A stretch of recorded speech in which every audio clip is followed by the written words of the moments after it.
अरे पायल, आ गई तुम ऑफिस से? हाँ दीदी, अभी आई हूँ। पायल, मैं कह रही थी कि मैंने सारा काम कर दिया है। अब बस ये जो खाने के बर्तन होंगे ना, वो तुम कर देना। दीदी, आपको शर्म नहीं आ रही क्या? मैं अभी ऑफिस से आई हूँ और आप आते ही मुझे बर्तन के लिए बोलने लग गए। तो मैंने गलत क्या बोल दिया?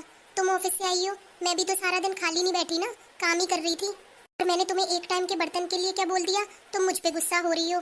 तुम्हें पता है घर में कितने काम होते हैं? दीदी, मैं नहीं कर सकती ये काम वाम। मैं या तो ऑफिस का ही काम कर सकती हूँ या घर का। पायल, इस बात को तो तुम रहने ही दो। ऑफिस जाती हो, पैसे कमाती हो, अपने लिए कमाती हो, मुझे तुम 1 रुपया नहीं देती हो। अरे दीदी, मैंने 100 बार कहा है आपसे काम वाली लगा लो, लेकिन आप क्यों लगाओगी काम वाली? मैंने आपसे इतना भी कह दिया, काम वाली के पैसे भी मैं ही दे दूंगी। ऐसा है? काम वाली को पैसे तुम दे दोगी? तुम ज्यादा पैसे वाली हो क्या? क्या मेरे पास पैसे नहीं है क्या? अरे घर में कितने जने हैं? हम 3-4 जने ही तो हैं। इतना तो हम लोग भी कर ही सकते हैं काम। 4 पैसे ही बचेंगे। तुमसे तो बहस ही करनी बेकार है। मुझे समझ में नहीं आता ये काम वाली क्यों नहीं लगाती। मैं ऑफिस के काम करूं या घर के? अरे क्या हुआ? क्यों परेशान हो रही हो? कुछ नहीं जी, देखना, पायल मेरी बिल्कुल मदद नहीं करती है काम में। ऑफिस जाती है। अरे ये भी तो देख ले, मैं भी तो सारा दिन घर के ही काम करती हूँ, बैठी तो रहती नहीं हूँ।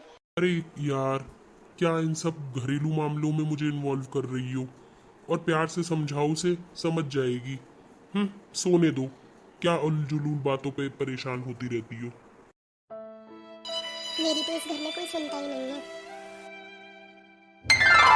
सुनाओ, मेरी बर्थडे पे क्या सरप्राइज दे रहे हो? अरे सरप्राइज ही कहाँ रह जाएगा। तुम्हें पता है तुम्हारे लिए गाड़ी बुक करवा रहा हूँ। क्या? गाड़ी? वाह यार, मजा आ गया।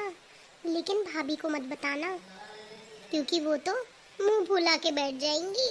हाँ हाँ, नहीं बता रहा। उसी दिन गाड़ी लेने चलेंगे, और जब गाड़ी ले आएंगे ना, जब भैया भाभी को बताऊंगा। मजा ही आ गया। कितना अच्छा लगेगा ना, नई गाड़ी। वैसे कौन सी गाड़ी ले रहे हो आप? अरे जो तुम्हें पसंद है वो ही ले रहा हूँ। सुनिए, आपको पता है आपका भाई गाड़ी ले रहा है? अरे, गाड़ी ले रहा है? ये तो बहुत अच्छी बात है।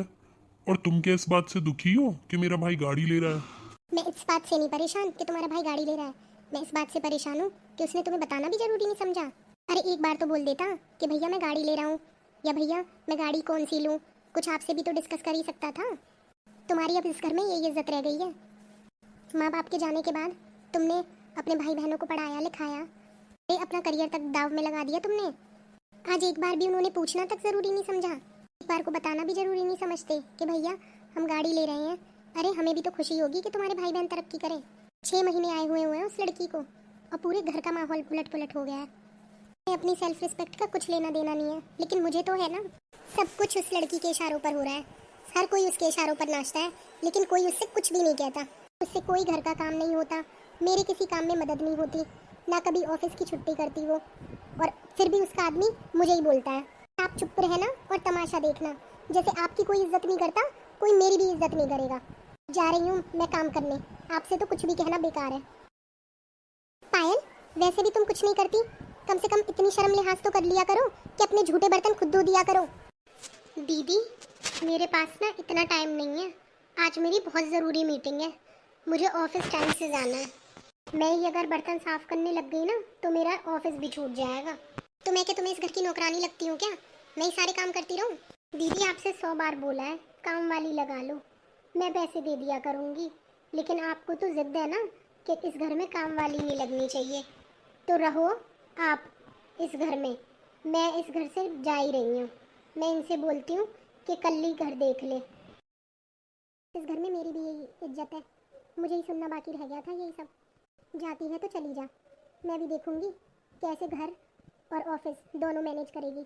यहाँ तो मैं सब काम कर देती थी ना, अब खुद पता चल जाएगा कि कितना घर मैनेज करेगी और कितना ऑफिस।